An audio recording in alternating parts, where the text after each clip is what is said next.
Everyone, so I'm finally here to do my book review on The Wrath and the Dawn. I finished this like a few weeks ago and I've been meaning to do a book review on it forever now, and I am doing it now, so here we go. First of all, let me just say, love this cover.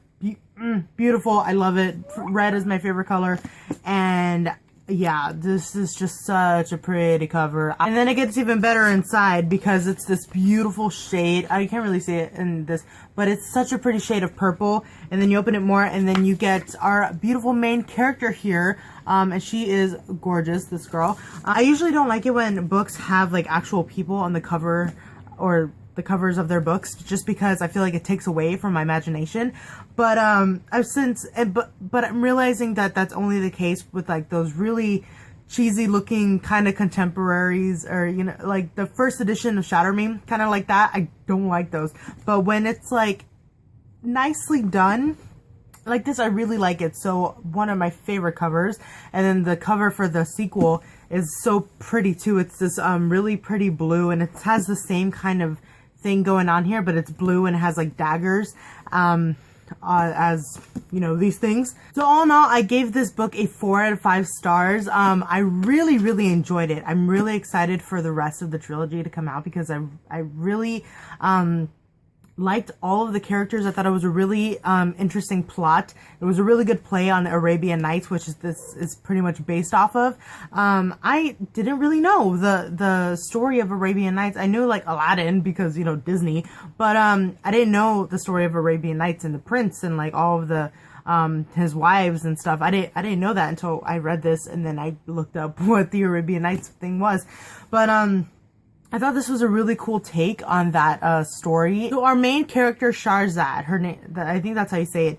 I really liked her. She was a really good, strong main character, and I liked how her purpose was like to get revenge on her best friend, or for her best friend. And I don't think that the love story or either of the love stories were cheesy like at all. I thought they were really like well thought out, and they weren't childish either, despite the fact that they are, you know, I mean, later teenagers, but you know, so they're still teenagers. But there was the cliche of you know, the main male character and like how he was so like, no, don't love me, like I really need love, but you know, I'm not gonna let you love me because that'll hurt me and that'll hurt you. And like we see that over and over again, like Will Herondale, Jace Wayland, like the whole thing where they try and put like a barrier in front of them so that people like won't want to be around them, and so that the people that they love won't love them. Despite the fact that that was a cliche, I thought it was a good part of the story. And then I really liked how it was incorporated, you know, how Shahrazad, this guy Khalid, the prince, he is killing girls every single day. And he has been killing them every night. So he takes a wife every day, and then by the morning, by the time the sun rises, the girl's dead. And so Shahrazad's best friend is killed, so she, you know, volunteers to be a wife so that she can kill him, but she does it slowly. And so she is telling him stories, and you know, the stories are really interesting. I really like that they that it wasn't just like, oh, here's the next morning. Like they told the story. And then there was a part where Shahrazad learns that Khalid's mom, like she learns a story with his mom, and how she was killed and how she was abused and how she was, you know, how her life was, and how Khalid saw this, like, and so she's like, oh, that he like is letting her live and is enjoying the stories because his mom told him stories. And so that was kind of like a light bulb going off for her and for the reader, because like you finally get to see like a reason why Khalid was basically letting her live. And so I don't have too many little notes in here, just because it was a very like, well, it was a story that just kept going, and there wasn't very many places that I felt that I needed to like pinpoint, if you know what I mean. Oh, and then I really liked how they incorporated like some kind of magic in this story. I feel like they're gonna bring it out a lot more in the next book with the whole magic, and like the end, how Shahrazad's dad did all that craziness in the end of the book with the magic, and how like it basically helped her get free. And then that guy comes with the carpet. He he gives Shahrazad the carpet, and I was like, oh, Aladdin. But yeah, so that, I feel like that's gonna come into play in the next book also, because it wasn't really a big thing in this one, and I feel like it's going to be. And then also how he was asking Shahrazad, like, do you have any abilities? Like, so I feel like this book was just a really good book to set up the rest of the story, which I feel like is going to be the majority and the more of like the story, if you know what I mean. Okay, and one of my favorite parts about this book, it was a really good story. I like the characters, but Renee Ahdieh, I think that's how I pronounce her name, the author, she writes so well. Like, there's 2 parts in this book, and I you know, put a thingy, and it's when she's like describing the food and the environment and the everything around them. So it's like, to the right were vendors were plying food wares, sugared dates and other dry fruits, an assortment of nuts and water-stained wood barrels, mountains of spices piled high in vivid hues. And to their left were vendors of spun cloth, dyed fabric, and skeins of yarn idling in a faint breeze, their colors like a banner cut from a rainbow. Many salesmen pounced on the couple, trying to coax them to taste a pistachio or sample a delicious dried apricot.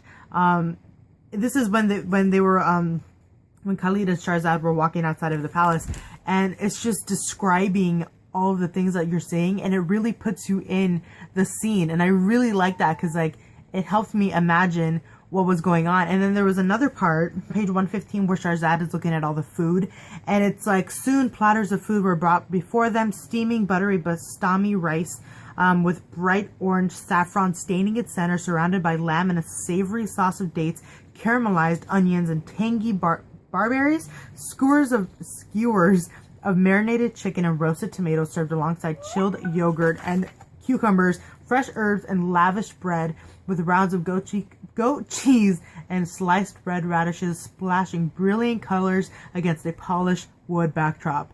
Whoa.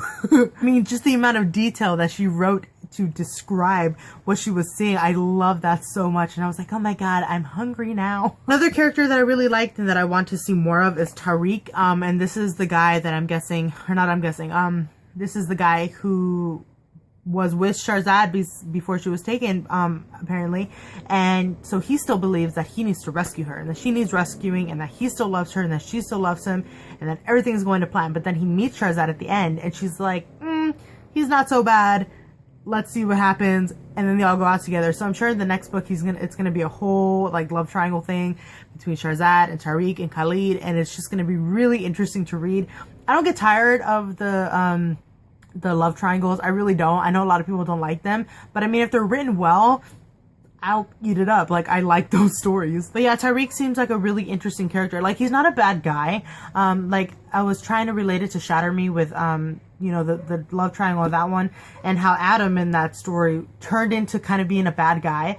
And I don't feel like that's going to happen here. I feel like Tariq is a really good guy. He's just really confused because Shahrazad is not reacting the way that he thought that she would. And so I'm just really excited to see where the story is going to lead with all of these characters. Okay, and then the one thing, okay, so we know in the beginning of the story that this boy king is taking all these women, he's marrying them, and then they're dead by morning.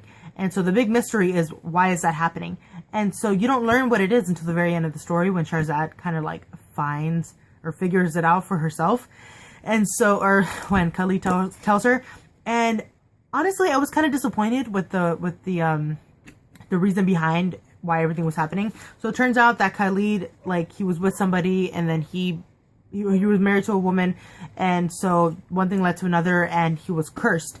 And I didn't really care for that. I didn't really care for that explanation. I was really hoping, or not hoping, but like, I wanted my mind to kind of be blown with a reason, and it really wasn't.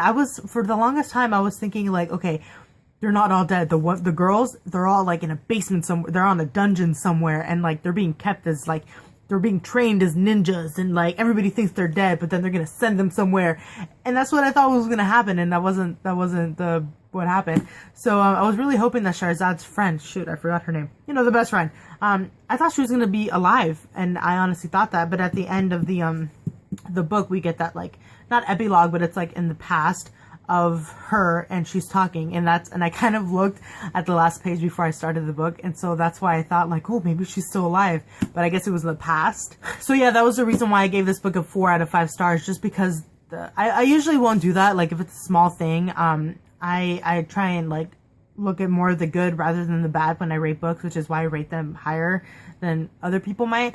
But this one thing was such a big part of the story, and I was really hoping that it was going to blow my mind, and it just really didn't. And I'm hoping that like the story on this on the whole curse thing like just expands in the next books, because I really want more of that. And also I was really happy to discover that this book revolved around a character and characters that weren't, you know, white. Like every other book, or a lot of the books in the YA genre, and a lot of the main characters in the books, period. And so I was really happy for the diversity in this book, and I love to dive into this like new culture and this new land, and it was just so much fun to just like be in a whole different place, and it was I really enjoyed that. And yeah, like I said, I love, like, I just feel like she's so gorgeous. Like, is she not so pretty? And that dress is like so pretty, and everything is just so ornate and delicate in this culture, and it's just so beautiful. And I was so happy to read a different, diverse book. Yeah, but yeah, I knew that I wouldn't have like so much to say about this book. I really enjoyed it. Like I said, 4 out of 5 stars. And like I said, I feel like it was a really good starter novel. I'll probably have way much more to say in the next couple of books, because I feel like a lot more stuff is going to happen. Especially since like they escaped out of the castle, and they're like Tariq and Shahrazad and Khalid, they're all like together now. And so everything is basically out there. So yeah, I think that is all that I have to say about this one. Like I said, really enjoyed it. Please let me know if you've read it, and what did you think about the book. Did you like it? What was your rating? Who's your favorite character? What did you like about Shahrazad? Did you like her? Did you think she was a really good, like, main strong character? I thought so. I thought she was pretty great. What do you think about the side characters? Like, was the whole curse thing like what you wanted? Like I said, I was expecting something different. So yeah, let me know. Thank you all so much for watching, and I will see you in my next video. Bye!